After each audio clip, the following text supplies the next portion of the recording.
My first guest is a young man that you will probably recognize. You've seen him a lot on television, and I guess maybe we're gonna show the piece of one of them right now. Roll the tape. He does a lot of commercial work.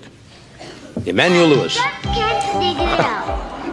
Everybody knows flame rolling beats frying nearly 3-to-1. It's all over town. And McDonald's is frying their hamburgers all over town. Well, I like them flame broiled. So what are you gonna do? I got it. Go to Burger King. Aren't you hungry? That is,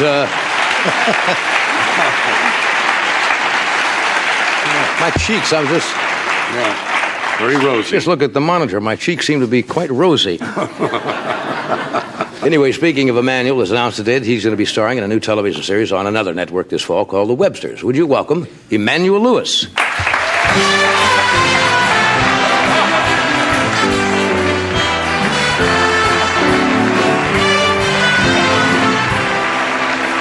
Hello, Emmanuel.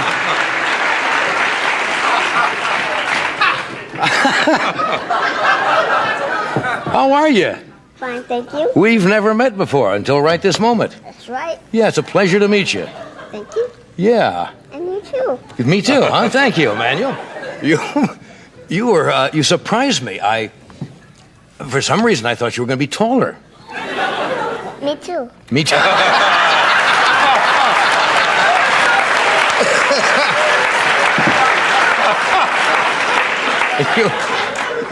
Do you get tired of people saying that you're short? No. No? You mind telling us how old you are? 12. You're 12. You've done how many commercials have you done altogether? I'm not Not sure? You quit counting, huh? Yes. Are you putting your money away in Yes. a bank account? Yeah. What do you think you'll do with all your money someday? What would you like to do? What would you like to buy if you could buy anything in the world? I'm not sure. Not sure yet, huh? I'll just spend it safely. Just put it away safely. Yeah. That's a good idea, yeah. Didn't you do a commercial with Bill Cosby for Jell-O pudding, wasn't it? Yes. Yeah. Now, what other commercials have you done? I've done Campbell's soup, Life cereal, Uh-huh. Maxwell House coffee, Elmer's glue, French's mustard, apple juice, Yeah. Now, do you use all those products? most of them. Most of them. I won't ask you which ones you don't. I don't suppose you drink too much coffee, do you? No. Yeah, okay. What grade you in school? 6. You're 6th grade? Yeah. What's your favorite subject? Well, I like science, Good for you. Good for you. reading, math. Yeah. What are you studying in science right now that's interesting? Well, how to connect batteries, dry cells together. Dry cells and batteries? Yes. Yeah. You like math, too? Yes. Yeah, well, they teach math, I think, a little bit differently now, don't they, than at least when I was a kid. They're a different system. Do you know how they teach it now? Is it decimal system or something? Yeah, decimal system. How does that work? Can you explain it? What would be a kind of a problem you would have? I don't have too much problems. Yeah.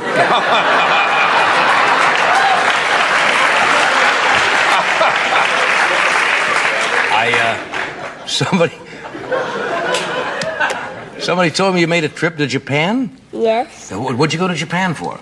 Well, I've done a commercial. Oh, for Japanese television. Yes. Ah. Did you like Japan? Oh, yes. Yeah. What did you find most interesting about Japan? Well, most of them were short like me. Most of them.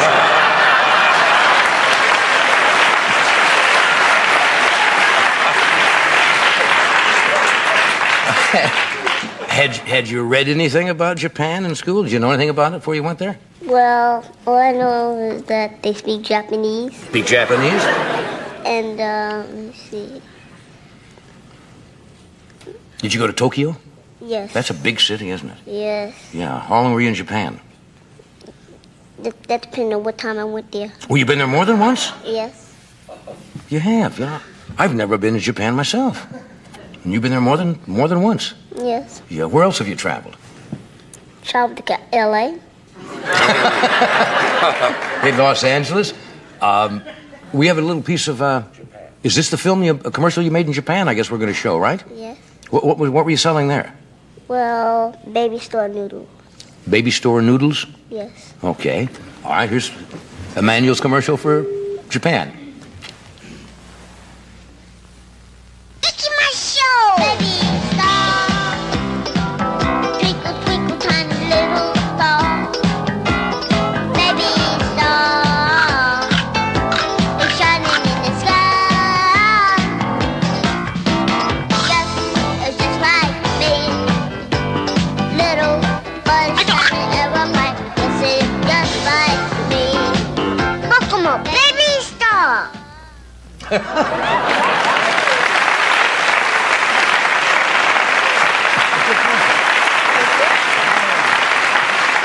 That's a good commercial. Did you learn to speak any Japanese at all? Yes. You did. What can you say in Japanese? Can you say something in Japanese? Or? Yes, you think. Pokemon baby star. All I learned from Shogun was konnichiwa. I think that means how are you or good morning or something like that. Yes. Yeah. And sayonara. Sayonara. Of course, that means, I guess, goodbye. Bye-bye. Yeah. What? You seem to be missing a fair amount of teeth there, up on the top row. Yes. Yeah. Did it just naturally come out, or? A little help from Mom.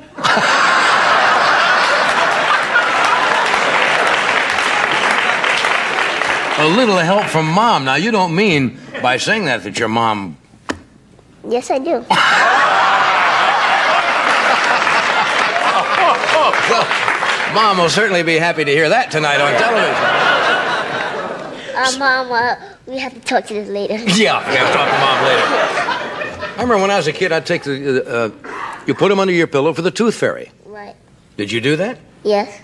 And what was there in the morning? Sheet. A sheet.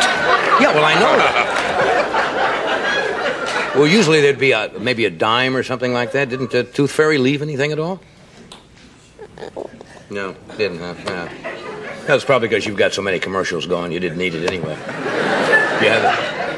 You have a girlfriend? Let's put it this way, I have girls that are friends.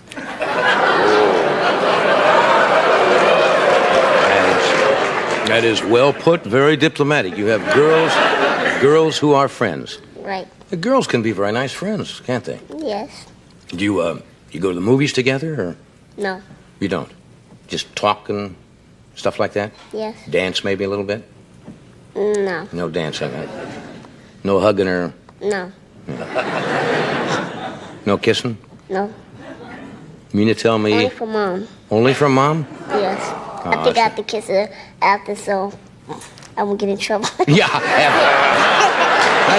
I think a kiss would be in order when you get home, yeah. Do you like to go to amusement parks, stuff like that? Yes. Yeah. What do you like to ride on?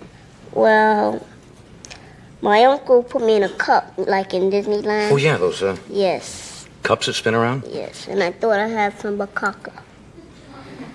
You what? Some bakaka. You did a little caca in the cup? Is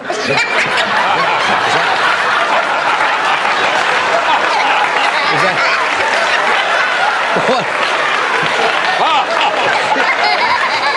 Well, is that what? You didn't do that. No. Oh, well, you did that. Walt Disney would be spinning in his grave like a lathe. I mean, yeah. Well, you're a nice young man, Emmanuel. That's a nice name. That's kind of you don't see many people named Emmanuel. Do you like that name, Emmanuel? Huh? What are your favorite television shows? Well, I like Give Me a Break. Give Me a Break. Good. Yes. I like The Love Boat. Love Boat, yeah. Yes, I like Fantasy Island. Fantasy Island. Too Close for Comfort. Too Close for Comfort. Let me see. A lot of other shows. Mm-hmm.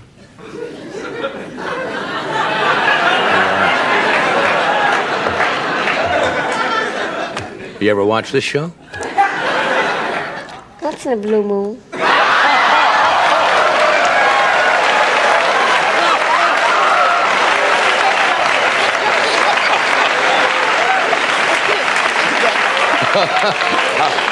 You have 6 teeth missing. Would you like to try for 7? Huh? You watch once in a while. Come on now, don't you? Yeah. Yeah. But it'd be late nighttime, so I don't quite That's right. It's remember. pretty late, isn't it?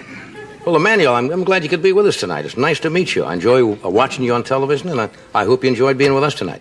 Thank you. Thank you. And give my best to your mom, will you? Okay, Emmanuel.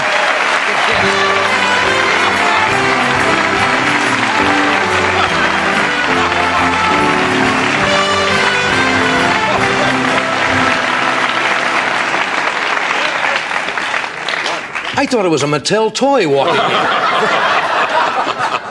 He doesn't mind that. He gets kidded all the time about that, but he is really small, isn't he? Adorable, yeah. But he is small. Yeah. Once in a blue moon. Once in a blue moon. Oh. He's going to have to square things at home with Oh, Mom tonight indeed. about the teeth. We'll be back. David Steinberg is here and Mary Fran, so stay where you are.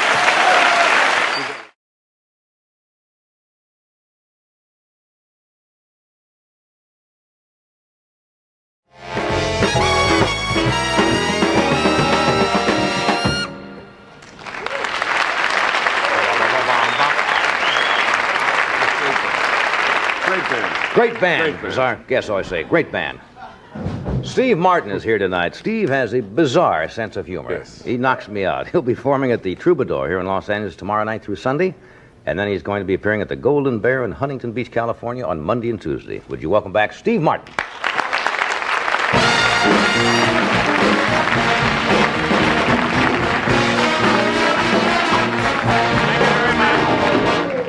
Thank you. Be starting in just a few moments. Just waiting for the drugs to take effect, and then. Okay, there we go. Now, I'm kind of excited tonight. I have a book coming out, and I'm pretty proud of it. It's psychological work. It's called How to Get Along with Everyone. I didn't work on it alone. I worked with this other jerk ex-friend of mine, and so I hope you get that. But. That's it. No, seriously, I do have a book coming out. It's titled How I Turned $1 Million in Real Estate into $25 in Cash. I hope you get that. So, we ready now? Okay, let's go. You know,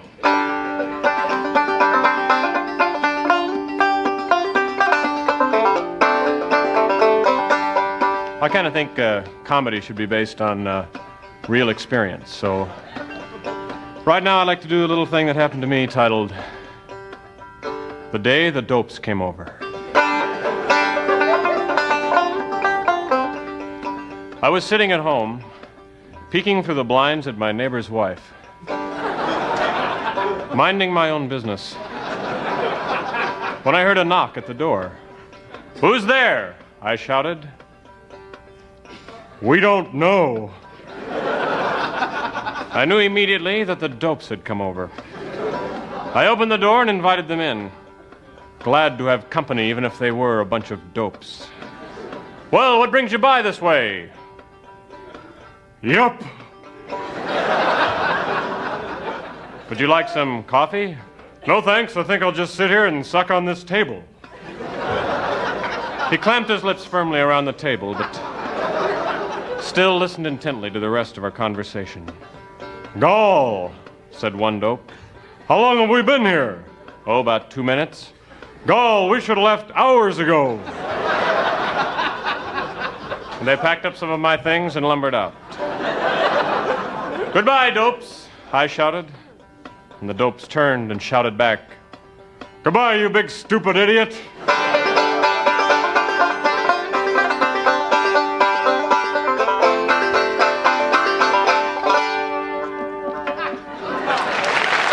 Thank you.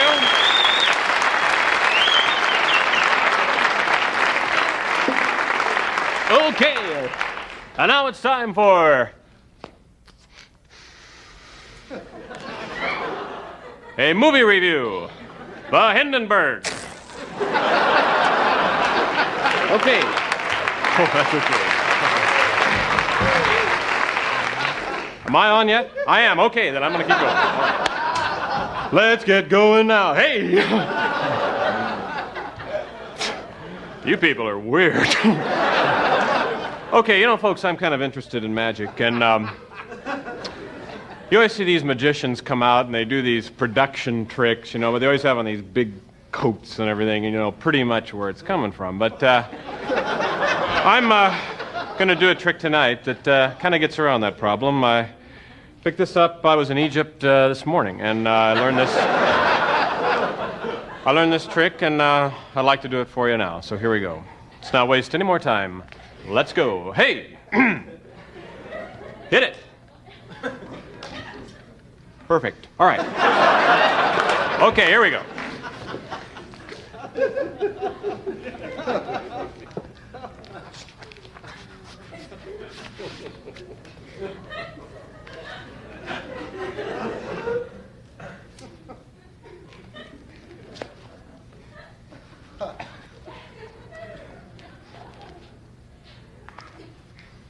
You still on? Okay. No problem on that. All right. Here we go. Okay.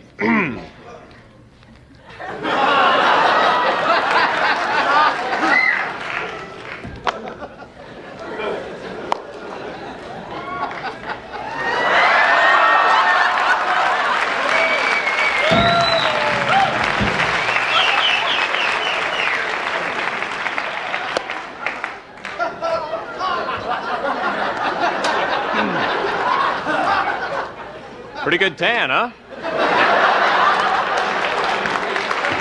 Yeah. I've been working on this all summer, boy. Cost me plenty to get it, but I'm pretty proud. Okay. Isn't it funny how it's okay to take off your pants if you have on funny underwear? If I had regular underwear on, people go, oh, no. Funny underwear, they go, oh. Okay, here we go.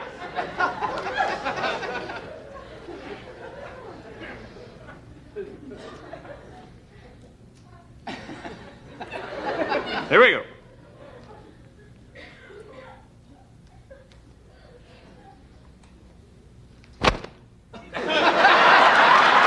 Thank you. Thank you very much.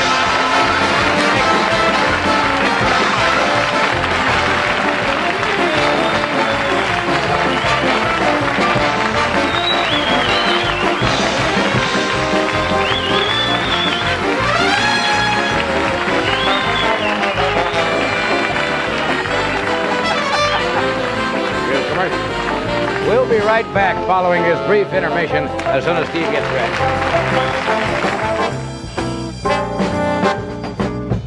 We are back. Steve is getting dressed. Yeah, just put on the shoes. Yeah. I see you all over the place. You're working every place. In television, personal real appearance, good. concerts, nightclubs. Johnny, I hope this doesn't offend you, but do you smell like a hyena, or am I just... No, I wasn't going to say anything. I thought it was... Thought it was me. Yeah. Animals do have a tendency to... Well, listen. Okay, I want to explain this. I thought this would be an interesting thing to do on the Tonight Show, which we're on now. When you're in show business, you have to have an answering service. And because you're out of town all the time, and calls are constantly coming in for work and things like that, so you have to have an answering service. But the ones that you hire for like $35 a month are really poor. You call them, they go, hold, wait, hold. So you can't understand. So I bought a telephone answering machine that answers your phone. And this is a little beeper. I see.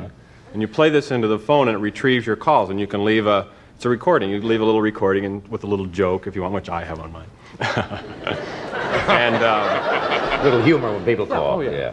And then they can leave a recorded message. So I thought it'd be interesting to do it on the Tonight Show. I haven't been home for like 2 weeks, so there should be you messages. actually call them? Yeah. To call them up here on the show and get the messages. Well, I didn't know what this So was. that's I why saw we it, and I rigged didn't this know. up. All right. And I thought it'd be interesting for the people to... We checked it out before, and somebody said the phone company could put a line in. Yeah. I thought it'd be interesting for people to hear what a professional comedian in show business, kind of messages that they get. So Let's give it a give them a try. call. Ready? Now, the first thing you'll hear is the recorded message, which is me, and then I beep this, and you'll hear it rewind, and then the messages will play back. Can I pencil and paper? Sure. In case I have. That's right. You're out. In case some work shows up.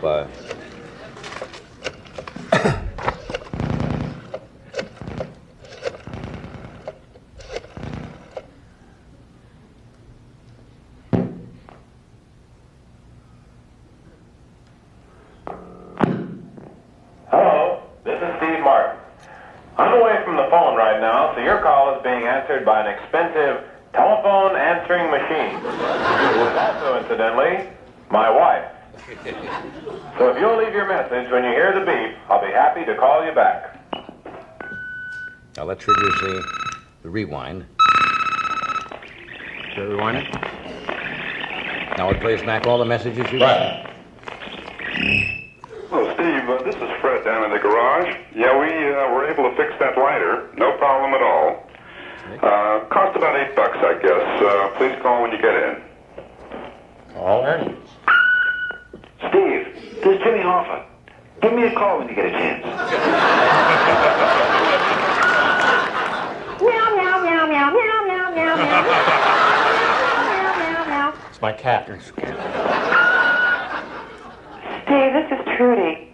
Don't be embarrassed about the other night. It can happen to any guy.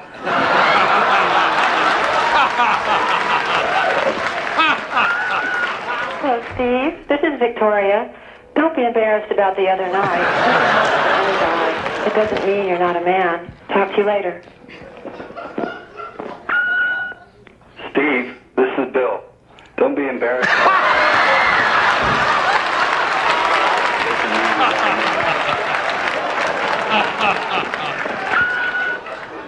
Steve, sorry to bother you again. This is Ernie down at the garage. You know that cigarette lighter that we fixed? We have a real problem down here. It's really the whole electrical system of the car. It's going to cost you about $350. Call me right away, will you? Meow, meow, meow, meow, meow, meow, meow, meow, meow, meow, meow, meow, meow, meow, meow. Call back. Cat. Call back. Steve, this is Ted. I found your earring.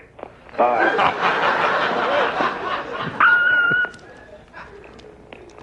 Hello, Steve. This is Ernie down at the garage again. You know, this car, we're having all sorts of problems with it. We're going to have to junk it out. It's going to cost you about $8,000. However, Steve, we were able to save that lighter. Come down here.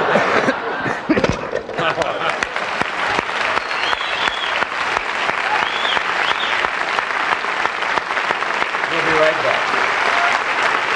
All right.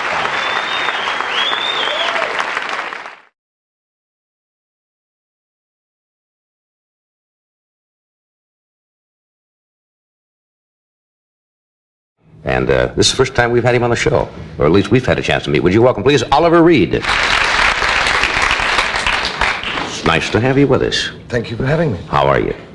Quite extraordinary. Yes, that's what. That's what I hear. You and Miss Winters have never worked together. No, we haven't. Didn't you used to be under contract at RKO? Now you say she. I'm sorry. I'm intimidated by the British. Why is that? You know, most Americans, and I've said that on the show before, seem to be intimidated by English people in general. They feel a little, I guess, insecure. I don't know. No, most of them, you see, we made love to. Most of them. I would have remembered. You've forgotten. No, I don't know why. I think it's a myth. I think it's very polite. I think America is an amazing country simply because it's comprised of a mosaic of European culture, do you understand? Yeah. And people that came to America, it seems to me, because they thought that they were either economically or socially or religiously persecuted. And they came and they made a happy place of it. Right. Some of them behaved themselves and some of them are quite loud. We have a great mixture here. What, I would have remembered. But you forgot, sweetheart. Give me your hand. We do know each other. One written Sour Misfortune's book. This can't be happening on television. I'm sorry. I'm sorry. I thought it was my turn. It is. Anyway. Yes, anyway, what brings you here? I'm here making... I have just finished a film called Burnt Offerings. with Betty Davis, who you remember, Yes, I remember. and Karen Black, who maybe is a little younger than you. Yeah, but she's not as... Never mind. But Betty Davis is probably older. Yes, and it's called Burnt Offerings. Mm-hmm. And we made it in San Francisco, in Oakland, just outside. Yeah. Betty Davis is quite a lady. She has been with us several times on this show. And is one of the great actresses, I guess. You've never worked with her? Never worked with her before at all, no. I rode her food trolley up and down the corridor outside her room at nights, and she got a bit cross about that. Being the room service table outside? That's right. But it was all right. I sent her some roses. She gave me a tennis ball signed with Betty Davis and a picture of herself. She gave you I guess that's a tennis ball signed Betty Davis? Yes. That's she gave it all. It was amazing because she used to live in this hotel, and outside they had because I believe they didn't make enough money. I could be incorrect. They didn't make enough money out of the hotel, so they've turned the tennis courts. It's like a gymnasium. There are swimming pools, people come in with rubber hats on, they swim up and down, people play tennis all day. And Betty Davis came along and she borrowed a pair of binoculars because she's supposed to birdwatch in the film. In actual fact, she was looking at the fellas playing tennis. And so when the film finished, she gave us all a tennis ball. That's very nice.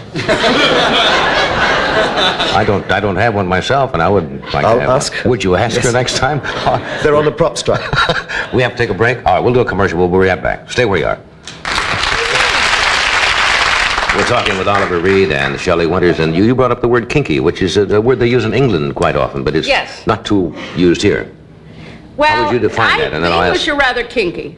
They never talk about sex. Never. We just do it, madam. Yes, That's quite British. Yes. yes. We talk about it a lot in America and discuss it.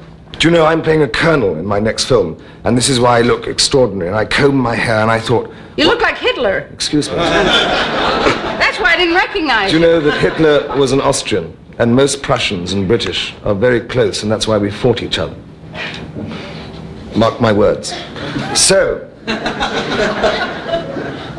anyway, you're doing the... So I'm playing a colonel. I thought, I don't know what to do. So actually I went into half this is pencil, because I've only grown it for 4 days. It proves I'm not terribly virile. But they penciled it in. And I was going to... I remembered.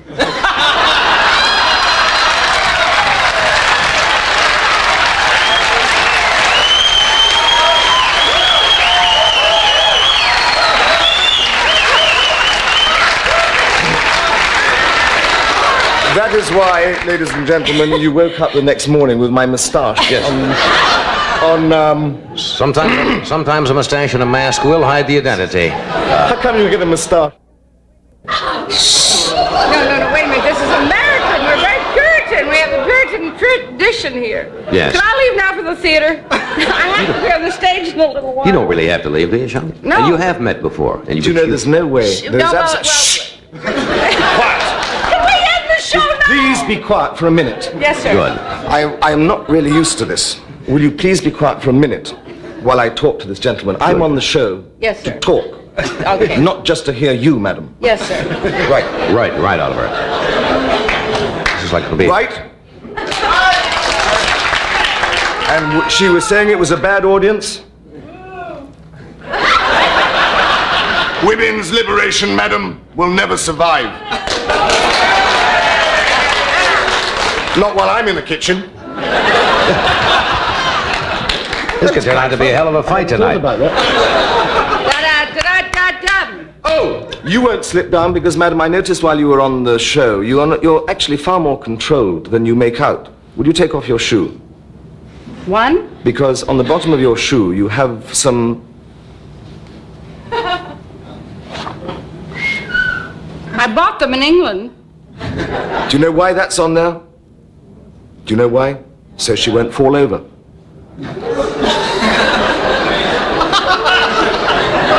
That's dry British humor. But then I'm only playing a colonel. Yes.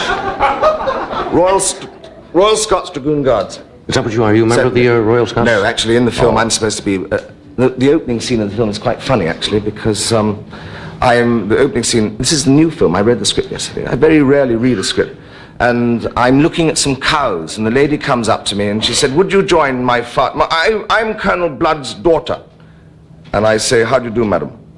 And she said, I would like you to come and join my father's army. I said, I've given up the Special Air Service, the Commandos, the Paratroop Regiment, MI5, MI16.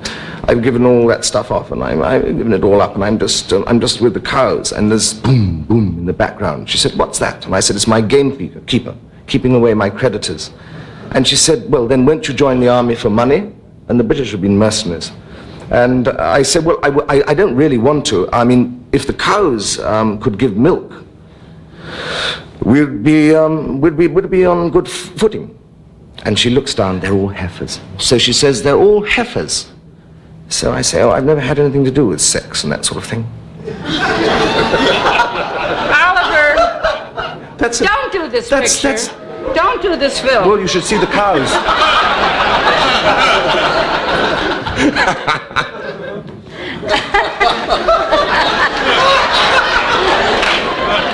I'll give up smoking now. It's Friday, all right. But it's not Las Vegas. It's not. Have you ever been there? No, I haven't. They tell me they gamble there. They game. In England, we call it gaming. Gaming, yes, and it's very big in England, but it's legalized in England. It's not. You have what they call, not bookies as we call them, but what is the turf name? accountants. Turf consultants. Accountants. Accountants. Turf which accountants. is a very high-class name for a... Well, it's for a bookie. For a bookie, right. Up until a few years ago, we used to have bookies runners. You could never, up until about 12 years ago in England, you weren't allowed to have a turf accountant's shop. And people used to stand on the side of the road with a piece of paper in their top pocket. And they used to flag you down. And you would go, you'd stop the car, and you would say, I want it on the nose, the 2:30 at Ascot. And drive away, that was it? And drive away. And the next day you would drive back to exactly the same place, and he wouldn't pay you. It takes the fun out of it now when you have turf accountants. That Well, sounds like more fun stopping on the side of the road. I like to win sometimes. Yeah. No. Let me leave for a second here, but we shall return. Right here. You're one of the few English entertainers, I understand, that still, a lot of them have changed residence, have they not, out of England, because of the heavy taxation. Yes. They seem to move, somebody said they had a group on one night that moved to the Isle of Man because of the high taxes and so forth. Yes, they've made it now very expensive. In the Isle of Man, apparently somebody's got to give to the government of the Isle of Man a great deal of money in order that they live there to prove that they're not using it as a tax shelter. Mm-hmm. Yes, a lot of people have left. It becomes at times prohibitive to live there. I still stay there. That's the next question. I still stay there because I've fallen in love with my horses and my old house, which is falling down. And what happened to the cows? I'm sorry. That was in the picture. Oh, that was in the picture. Yes. I'll be quiet.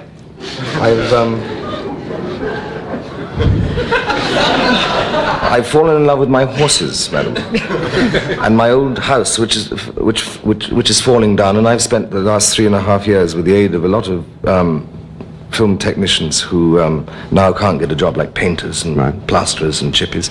We're trying to get it back together again. When you say old house, an old house in this country would be 100 years, but in England, an old house, 100 years means nothing. There's the rub, because I can't get any help because Victoriana is being pulled down. I've made a movie in San Francisco recently, and some of the great Victorian architecture in San Francisco is being pulled down. And they're building huge, great cement high-rises, yeah. Certainly. They're very good at that, though. You know. No, but in their place. But it is a shame, you know, because nobody's into Victorian architecture. In England, you know, if it's Georgian or it's Tudor, then everybody keeps it alive and they say it's a pity because the trucks come through. I believe that Victorian architecture should be kept alive. And I asked because I believe that, madam, in another 100 years' time, people are going to say, did you just leave me the ashes of the earth? Or did you leave me a house? And I believe that at the end of the last century and the beginning of this, some people made, in opinions of most, ugly buildings. But I believe that Victoriana, come another 100 years' time, is going to be of sufficient importance that maybe our great-grandchildren will should have something to look at. Yes, and that seems to strike a heavy note, but I do. And so And so I have... Albert, could I take a second of your time? Just a second. Quick. Madam. Just You've a taken second. most of the show. I No. know you... I know you've got to go to the No, theatre. I know when my little girl, who's gorgeous now, 22, was little, about 15 months old, I did a picture in London, and I came there with my mother and the nurse, and, And anyway, and they rented a house for us on Curzon Street or something, and we walked in, and it was really, outside it looked beautiful, but inside, the temperature was about 10 degrees below zero, and it was very gloomy, and Gregory Peck had slept there. That was the famous thing about it, and before that it had been And he's not 23? No, and before that it had been a brothel. Those girls who used to come there. And this man extolled this house and said to my mother, this house is 300 years old. And my mother said, but do you expect me to live in it with a baby? No, but... Okay, I got it so long. Next time. You gotta go to the theater. Thank you.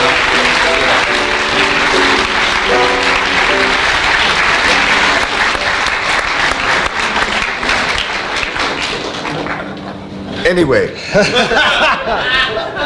A lot of non sequiturs tonight. Things just kind of trail off and... She's all right. She can't shout at us now. Yeah, she's... So much for women's lib. Who's the lady that shouted? Do they have a women's lib movement big in England also? Always. Oh, Always. But the women in England are quite good. They're always in the kitchen, so you can't hear them when they shout. You think that's where they should be, huh? I think that most women are very happy. I really think that most women are happy in the kitchen, not because they like... men make the best chefs. When you ever go to a hotel and find the chef is a woman, madam? I think Shakespeare wasn't a bird, madam. And neither's Johnny Carson. I think if they paid women in the kitchen as much as they pay chefs in a hotel, women would love to be in the kitchen. I think that basically women are very happy in the kitchen simply because it means that they're feeding their children and looking after their man. I think that the time arises when a woman is put out to work. And I think then when she comes back and says, oh, I've had a heavy day, and the husband arrives at the same time, that's a bad deal, because then they're going to fight who's going to cook and who's going to wash up. Yeah. I think that a woman's place is looking after her man and her children, and I think a man's place is to look after her, to protect her, and provide her with a little warmth. I really do believe you have the old-fashioned concept, right? Yeah, but it's fairly sweet. I mean, the women's liberationists, if they thought about that... Shh! Quiet, woman! Women's liberationists...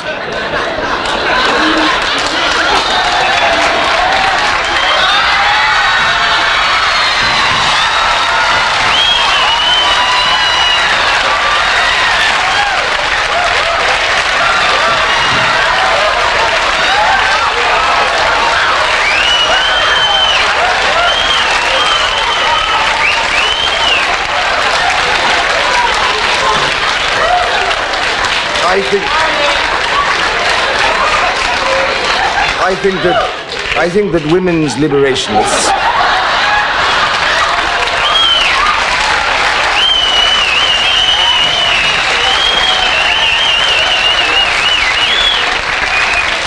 Now that's what is known as savoir-faire, when you can continue. I think that women's liberationists sometimes do extraordinary things. I don't think that, in actual fact, that it gives them much armament to their cause. I mean, the fact that I have been smothered in whiskey, and it is whiskey, I can taste it, pays no cause to the lady. There are going to be a lot of people on this program that will laugh at that, and there will be several who will probably be quite indignant. I'm not indignant, because this is indicative of the bad manners of a lot of chauvinist ladies.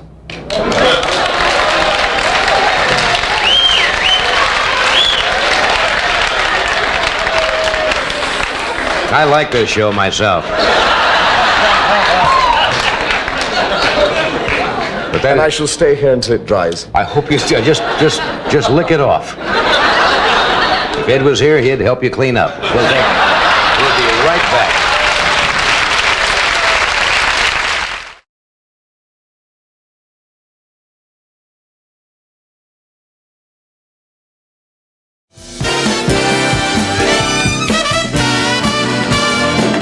Thank you, Doc. As way of introduction,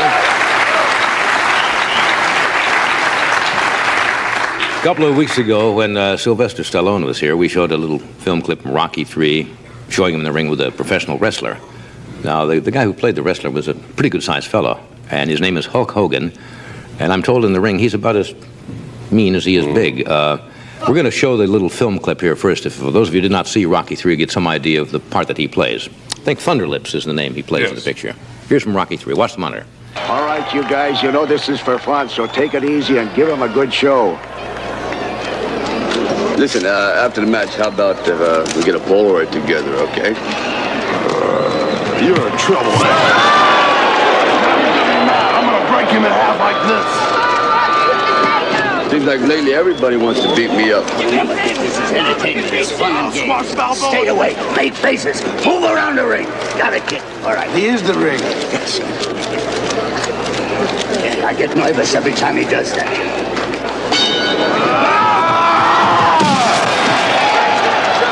Whoa, you move pretty fast for a big guy, you know that? Listen, why don't we just move around a little bit, you know, like give him a good show. First I'll chase you and you chase me, okay? How's that? All right? Here you go. Is that okay? That hurt, all right? Don't mess with him. How's that? Okay? Not bad, huh?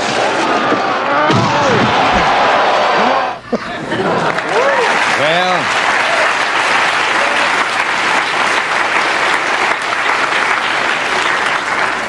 maybe we ought to bring out Brooke Shields first.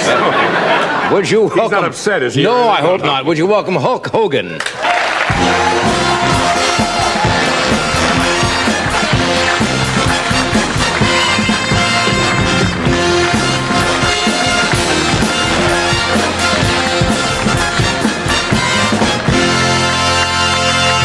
Down here or anyplace Wherever you want.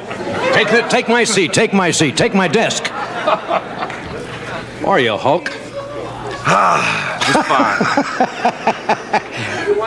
Does he want the little footstool? We have a footstool, but I don't even say that. Nice to meet you. Nice to meet you. You are one good-sized person. Thank you, thank you. One big man. What do I call you? Hulk, Mr. Hogan? Mr. Your Hogan. Honor, Mr. sir? Hogan will be fine, definitely. Mr. Hogan. How many wrestling fans do we have out here? All right. Do you know anything about Hulkamania? Hulkamania? Hulkamania. If you want me to. What is Hulkamania? Well, Hulkamania is the newest thing, Johnny. It's the thing that is sweeping the country. I'm sure some of these guys over here might know about it. I hope. Yeah. All right. Yeah. Thank you. Okay. It's like a new cult, and it's like follow the leader. Everybody does what the Hulkster does. It's like truth, justice, and the Hulk Hogan way. Right. And I hope today that we may be able to demonstrate or do a few things with you. So. Absolutely.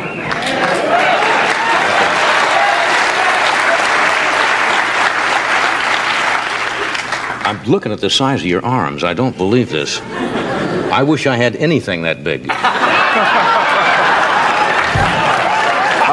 How about your bank account? No. What are, make a, well, you're already making one, but if you flex that, or, I hate to show off. Well, that's all right. I mean, this is, you are a professional, and, what size are your biceps? They're 24 inches, Johnny. Some women's waists are 24 inches, aren't they? Right. Where do you buy your clothes? I mean, obviously you don't go in off the rack. And, no, the thing is, I have a very big problem with the clothes. I have to have everything custom made. Yeah. And usually the problem is getting the arms in and the thighs. How big, you got to be 50 inches around the chest at least. 60. 60?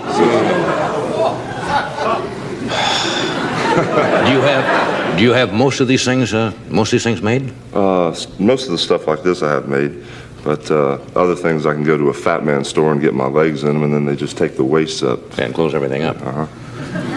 You are. Somebody had to give me this picture here. It says the Ballast Point School, Miss Umsot's primary 3rd grade, and you are. To show you what you look like in the 3rd grade, you can. I thought for a moment you were the fellow on the right in the picture there, but obviously this is the teacher, right? But you are right here, but you're still bigger than all the kids in the 3rd grade, right? Where'd you get that picture? Somebody, it's yours. It's not mine. One of our staff found that. Let me take a break. We'll come back and we'll talk some more, all right? Stay where you are. We are back. You just joined us. We're talking with Hulk Hogan. We have Brooke Shields and George Miller will join us. I suppose, you say you weigh about what now, 320, something like that? 320, I don't know. Most people think very big people eat gigantic amounts of food. Not necessarily true, right? Well, right now I'm trying to keep my body weight under 320 or right around there. Yeah. If I was to eat normally or just about the same amount of food that you ate, I'd probably jump to 350 or 360. I have a very strange metabolism. Yeah. In other words, you burn it up easily. What's a normal? What would you have for breakfast? Well, it just depends. Steak and 6 eggs and... Snack for breakfast. Yeah, definitely a snack. Steak and 6 eggs. Yeah. And, somebody said raw. Raw? No. You've been wrestling professionally how long? 7 years. About 7 years. Always under the name Hulk Hogan? Do I have to tell the truth? No, not necessarily. You can lie. We lie a lot on the show. Yes. Make up anything. Wrestling. You know, when you talk about wrestling, Johnny, you hit on a point there, kind of like a schizoid. Yeah. Like I'm kind of calmed down now, and You seem very tame, nice. Yes, I'm very. They've kind of low-keyed me, you know. But when you talk about wrestling, or even mention the word professional wrestling, it kind of turns me into a stark raving maniac, you know. And I had a very hard time controlling myself with Sylvester Stallone because it would have been so easy just to. Yeah, of course. Are most of the bouts fixed, or is that a bad question? Very bad question. Bad question. But put that down as a bad question. The thing is, I wish they were fixed because then it would be a lot easier. As you notice, the teeth marks around my fingers. Yes, you're right. Over here. If it was fixed, it'd be much easier, and probably everybody in there would be in it. But professional wrestling is the cream of the crop. It's mostly the wrestlers that come from the Olympics and very good amateur wrestlers that make the grade and they get into professional wrestling. And right now I wrestle main events all across the country. And if it was fixed, it'd be very easier for me. But right now it's like a fight for your life every time you step in there. It really is that dangerous? Definitely. Well, I've always noticed when I watch it occasionally, why a wrestler will throw the other one against the ropes and then stand in the middle of the ring while the other one goes clear across, bounces off the ropes, and comes back and does not move out of the way, and he knocks him down. I mean, what? Does that seem strange to you? I'm not saying that that's planned, but that's. I haven't noticed the instance you're talking about. Usually, when I throw somebody in the ropes, it's I have something in mind that will kind of like destroy them or put them out for a little while when they do come off the ropes. But the thing is, you know, so many people talk about professional wrestling, and I just wish I could take everybody here and spend 15 or 20 seconds with you, and I could make believers out of everybody here, I'm sure. I think that's probably a fair assumption. But the thing is, you know, professional wrestling draws more money than any major professional sport simply because we have no off season. We work all year round. That's true, you do. And, you've been in Japan, have you not? You're going back there? Yes, I just came back, and I'll be heading out in a few days. But do they know you now in Japan more from the movie Rocky III? Well, they started publicizing the movie about a year ago over there, and it's helped a little bit, you know, as far as them knowing me as far as the movie goes. But wrestling and baseball are like their #1 sports in Japan, and they treat you, if you're a wrestler, they treat you just like you're a movie star anyway. Yeah. Is this your first movie? Yes, it is. Yeah. How did this come about? Did Stallone just call you up or see you somewhere? Well, I was wrestling in Madison Square Garden, and I got a note from the promoter to call Sylvester Stallone for a major part in a Rocky movie. Right. I just took it and threw it away, figuring it was a joke, you know, from the other wrestlers. So I was gone for about 8 weeks. When I came back, there was this urgent telegram: please call Mr. Stallone immediately. So I called him, and it was real, you know. Yeah. Did you enjoy making the picture? You gonna do some more? I hope so. You're kind of limited in roles in a way. What do you mean? Then again, maybe not. Maybe not. No, I would like to get back on the subject of wrestling just for a minute. Okay. There's such a tremendous following, you know. Like, I travel all over the world and all over the country, and there's so many amateur programs and young people getting into the thing that I hate to see people knock it or degrade it if they really don't know what they're talking about. Probably right there. And it's always been one of my favorite sports.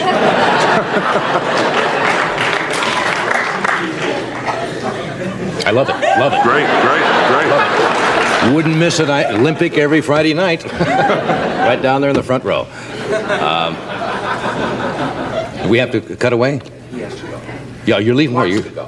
Well, Hulk can do whatever you want to. Are you heading back to Japan? A few days, I will be back. Well, it's great to meet you, really. Okay, thank you very much. Hope you enjoyed being on the show. For sure. And just remember, Hulkamania is running wild. Crazy. Thank you, Hulk.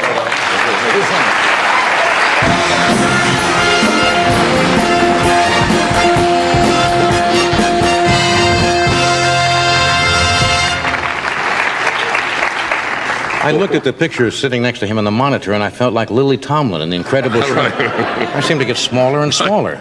No, you look big, but, I mean, we'll be back. Brooke Shields is here and George Miller. We'll be back now.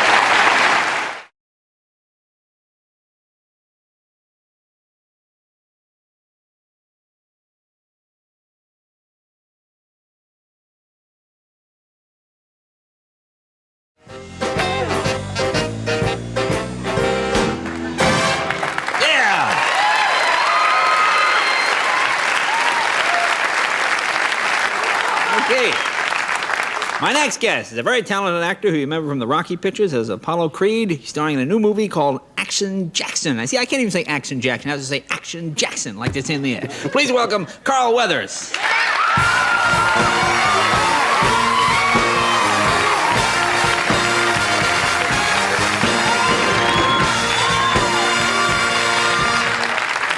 Good to see you. Wow! Hey! Ho! My goodness! Good to see you. Nice to see you. You're one of my favorites. I always enjoy your work. Works two ways. I can't believe how you keep going and going and going. That's my Action Jackson schedule. You Action Jackson them, all right. Action Jackson. You have to say it like You're that. great, man. Well, thank you. Now you're doing some comedy on Saturday Night Live. Yes. I did this show which was absolutely and totally bizarre, and I began to appreciate more and more and more how people who do comedy work. Well, see, I didn't even know you could sing. A lot of people didn't. I'm still trying to find out if, in fact, I can sing.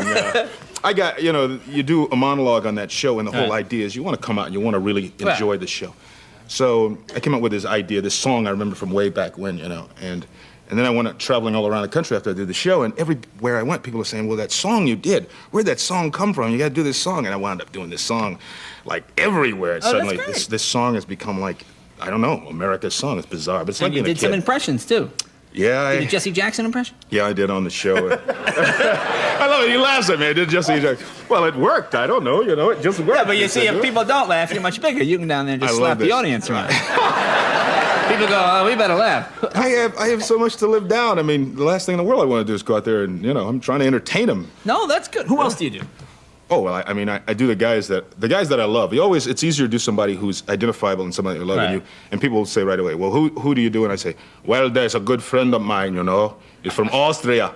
And I say, Austria, my friend Arnold. Arnold and I, we walk around together all the time, Arnold and I, Yeah. That's a good Arnold. But Arnold. And then there's my other friend, because we do these movies together, and yeah, because I want to talk about this friend like of mine. Stallone with a severe cold, apparently.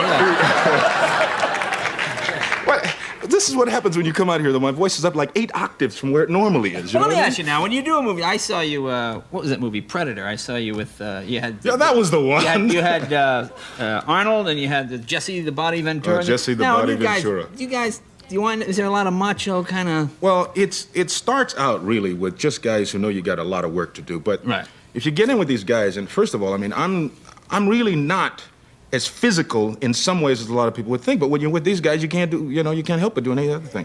So we go and we're doing this show and doing Predator, and we're down in the jungles of Mexico, and what is there? Arnold carries around about 80,000 pounds of weights with him, right?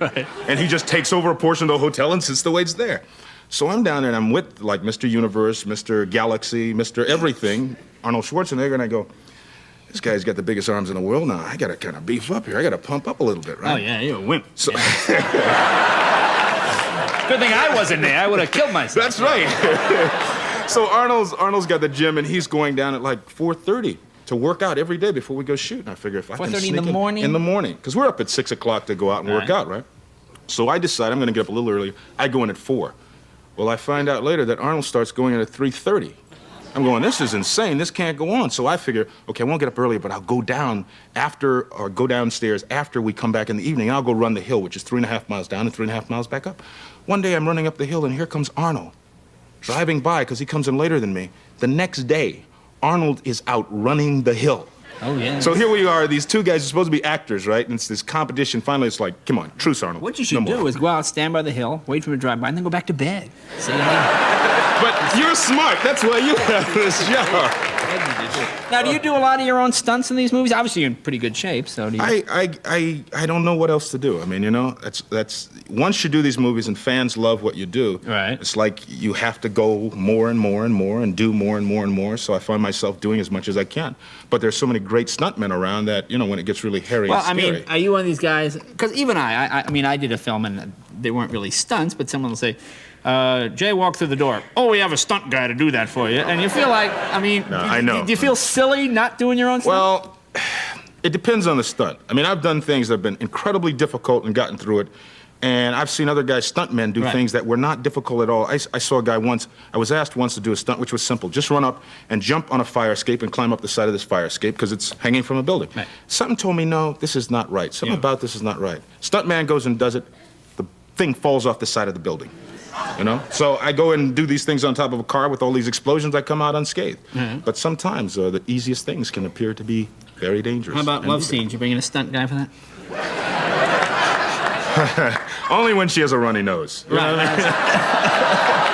That's terrible, I know. That's terrible. Okay, and we'll be right back after this message.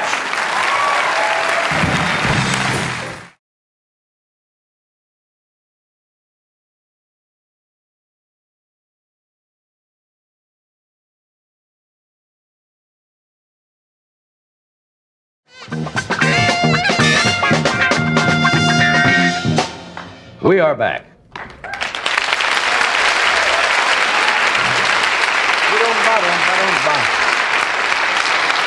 And if you just join us, we have the irrepressible Mr. Buddy Hackett with us tonight, Charlie Callis, Dr. Keith Sennert. Saynert. Excuse me. Saynert. Saynert. Saynert. Saynert. That doctor is with us. And we'll see us presently. And Roz Clark and this lady, whom I really adore. She was a superstar, I think, before that word was used out here in Hollywood, and she's really kind of been away from the screen for about 8 years. But if you've seen any of her pictures, she's an incredible actress. Here's some: Roman Holiday, Sabrina Fair, Funny Face, Love in the Afternoon, Breakfast at Tiffany's, The Nun Story, My Fair Lady, and we could sit here and read a long list. And this is the first time she's been on the show. And would you believe I'm a little nervous? Yes. Yeah. Really? What? Not to put you down at all. I mean, I would believe that because I would feel the same way. She's kind of very, very special. She's a special lady. She's delicate. Not you. Yes, that's the word I was going to use. Delicate. Delicate. Would you welcome, please, Miss Audrey Hepburn.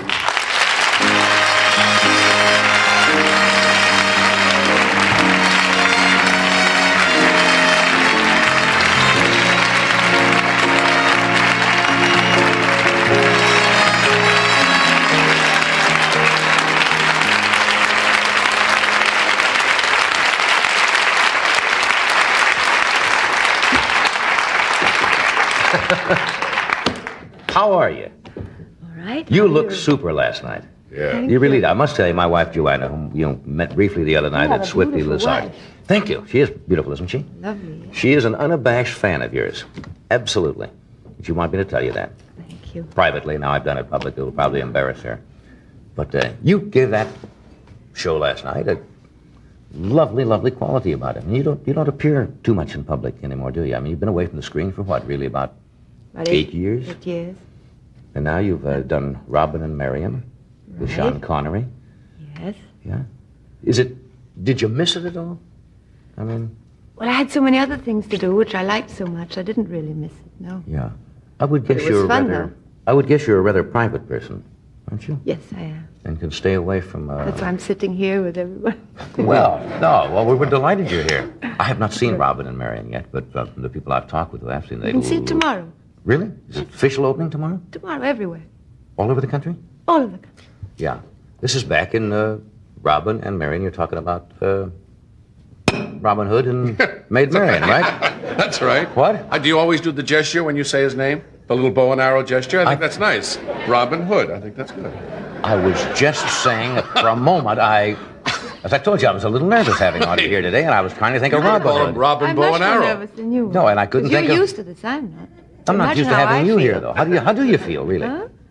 Well, your hands are cold, so am I. Mine are a bit clammy, though. No, they're not clammy. No? Okay. And even if they are, who cares? I met your husband. You're married to a psychiatrist, right? You think we should hold hands while you talk about my husband? No, I wondered if is a psychiatrist able to... he may find some deep meaning there that I'm not aware of. They say that it's like being married to a doctor. They say that they find it difficult to handle their own problems sometimes, but having a psychiatrist as a husband, does that mean that if you ever have little spats and frictions, as we've all had in our marriage... I had a live-in psychiatrist who had had an army cot in the garage during my marriages, and we called him at any hour of the day or night. But you know what I'm saying? When you have a little... Does he come on kind of strong and saying, because I'm a psychiatrist, therefore I know what is happening here and you should listen to me? But surely you know that doctors never take care of their own families, and least of all of themselves. Yeah. You know, they're great with their patients, but they don't want to take care of their family. Yeah. Well, do they try? I mean... No. Would they have any more insight? They get too close to it, right? No. I don't think, I don't think there's any difference in if you were not a psychiatrist. Yeah. That's interesting. We're two people, and... Now, we talked about this, and I don't know whether you want to talk about it tonight, but it was in the newspapers. Your husband underwent a near kidnapping some time ago. True? Right. That made the papers, and it was kind of frightening. We talked about it briefly the other night at the party. He's all right now, and he's here with me, and he's perfectly well, but it was a terrible shock, yes. Yeah. That's something that seems to be happening, more in other countries than it is in this country. I mean, those kind of kidnappings for ransom for some reason. I don't know what the reason is, but I suppose it's... And he got clobbered, did he not? Over the... Yeah. They fortunately did not knock him out. Right. He was able to save himself. But... Yeah. Somebody described you once, I think you described yourself as the unbitterest person in the world. I did? Yeah. I have nothing to be bitter about, I guess. Really? Don't you ever get mad at people? Or... Oh, that's different, but that's not bitterness. I mean, you get mad. What do you call being bitter? I mean... Bitter? Something rather different. It's being terribly sort of cynical and unhappy about something, which is different than being angry, perhaps. So. I find this is probably a cliche again, a lot of cynical people in this town. Do you? Not particularly, not more than anywhere else. You're right. See, I go either way. If they say, I say, you're right, I've noticed that. I want to make this easy. I have no argument at all. Now, you've been described as winsome and ladylike, and you've played delicate, as Ed said, you're delicate type of roles. Didn't you see me try to knock out Sean Connery in the movie? No, I haven't seen that. Now, Nothing delicate about that, I'm sure. Did you play a kind of a Hellcat in this picture? I nearly knocked him out. He knocks me out, of course, because he's bigger than I am. Yeah. But I did try. Well, you know what I'm saying now. I mean, did you ever want to play you were never built up as a sex symbol like some of the ladies in Hollywood have. Just my luck. No, you know what I'm saying? They couldn't. Well, no, what do you mean they couldn't? Don't have the figure. Oh, no, I don't know. I think that's wrong. I mean, not that you don't... No, don't do it. Let me put this in there.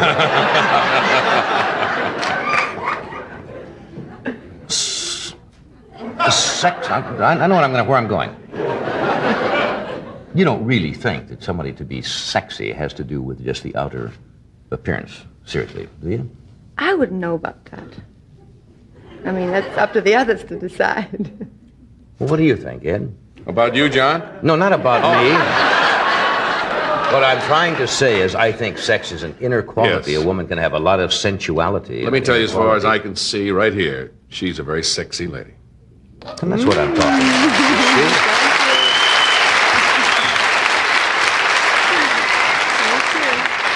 We got two of us right here tonight. Yeah. Let me do this. We're going to come right back. We have a new sponsor tonight. No, it's not a new sponsor. Yes, a new sponsor. I thought it was an old sponsor coming back. We have some of those sometimes. See, you get me all upset and excited here tonight, and I can't do anything. Midland CB radios. And now watch this from C.W. McCall. CB radios from C.W.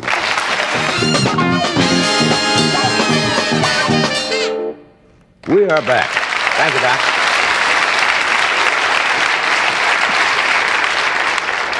We're talking with Aubrey Hepburn. We're both settled down now, right? You said now this wasn't as bad as you thought it was going to be. I had some of your coffee. Had some of my coffee? It's just coffee. People think for some strange reason that we put alcoholic beverages in here to stimulate us during the show. I do not do that myself. There are Would you mind? certain... I won't tell. You drink this and tell them all what it is. Well, maybe she doesn't want You would to drink out of believe here. this lady. It's all right. It's terrible. It's tea. That's right, iced tea. That's all it is. See, now all the terrible things No you've sugar in implied. it. Okay, you want to strike the prop? Now bring out the real stuff? Impressed Audrey at all? Was it fun doing Robin and Marion? Somebody told me that, unlike a lot of pictures where they take a good number of months, it was done on a rather fast pace. 7 weeks. 7 weeks? Yeah, that's fast. Yeah, that's almost abnormally fast. But I think movies are being made much faster Yeah. now. You know, I think they have faster film and lighter cameras and Right. fewer complications than there were once. Yeah, and where they used to make At least everything... in my day, it used to take longer. Not even my day. No, but everything was done practically in those days in the studio. They'd create this. Now everything's funny things are done on location. Oh, this was all done. Yeah, so you can move right out and you've got the scene and everything right there. All in the most beautiful forests Yeah, where'd you do it? in Spain, in the north of Spain. That must be gorgeous. Here's a beautiful country. Lovely medieval castles that are still there, Yeah. which we We have- really photographed. So We have a film clip, a short excerpt from Robin and Marion. Bobby, why don't you roll that? Watch the monitors here in the studio. We'll give you a short preview.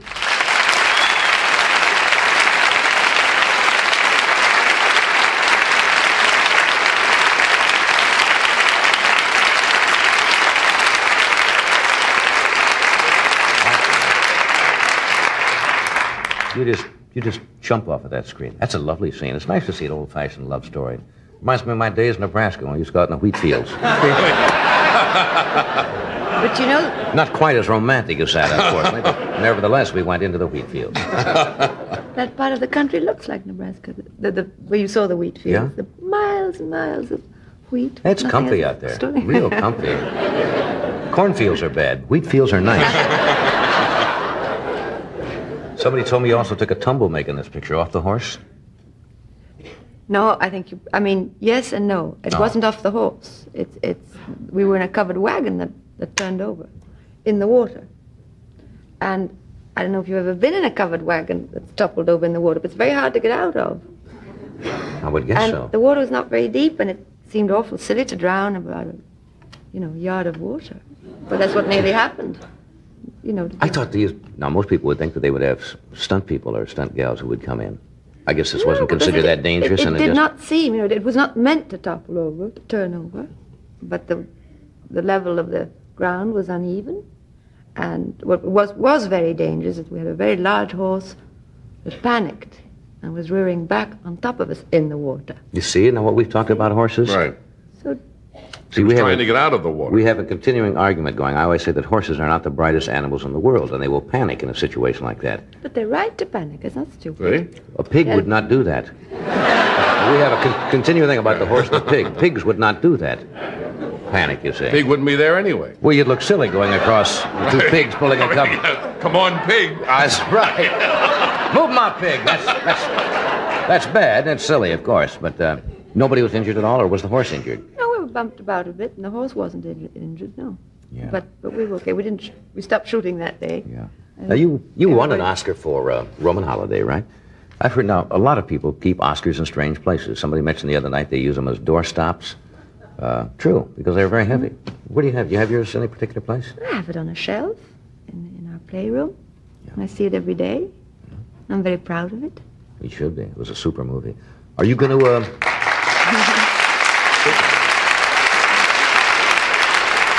Are you going to be more active in pictures now? I don't know, because I'm very active, as we've been talking about before, with my life at home. Right. So it depends if, there's not so much the time, but the place, because pictures today, as you said before, are made all over the world, and it does involve leaving home, which I don't feel like doing. So if you find something that you like to do, if it's in some way possible, perhaps near home, then perhaps I can. Hey, I thank you for coming tonight. I know you don't do many of these shows, and it's a delight to have you here. And you're going to be here for about another week or so, you said, around the country? I thank you for being here. I hope you had fun. Thank you. It was a great kick for us. Goodbye. Thanks, Roger.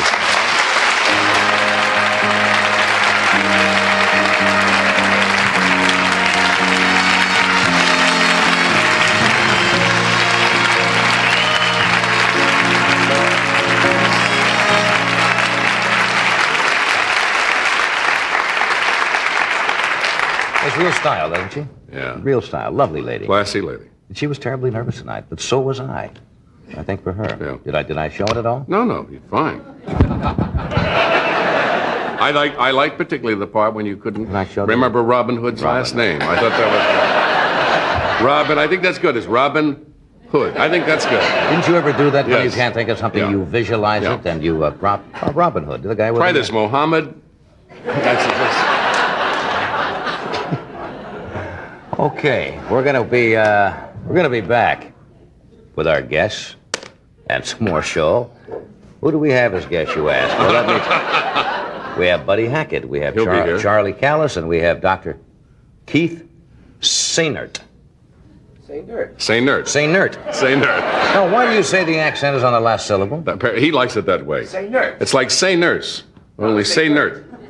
Well, that's what Freddie is saying. That's what you were saying. What? Why don't we find out what the doctor says when he joins us? It's Sainert. Why do you keep saying Sainert? Because sometimes it's Sainert. No, it's not. Not to the doctor. According to his book, it is. He's not a doctor all the time. What has that got to do with it? Well, it says on the book. Look at the book. What does it say? By Keith Sainert. Nobody mean over here. What? Sometimes. I think it's time for a station break. Well, I'm going to ask the doctor when he comes out, because that man should know, because he's a doctor. What do you two guys know? What are we going to do? Commercial first? Commercial. Right. Okay, and then we'll be right back here with Buddy Hackett. Charlie Callis and Dr. Keith Sainert.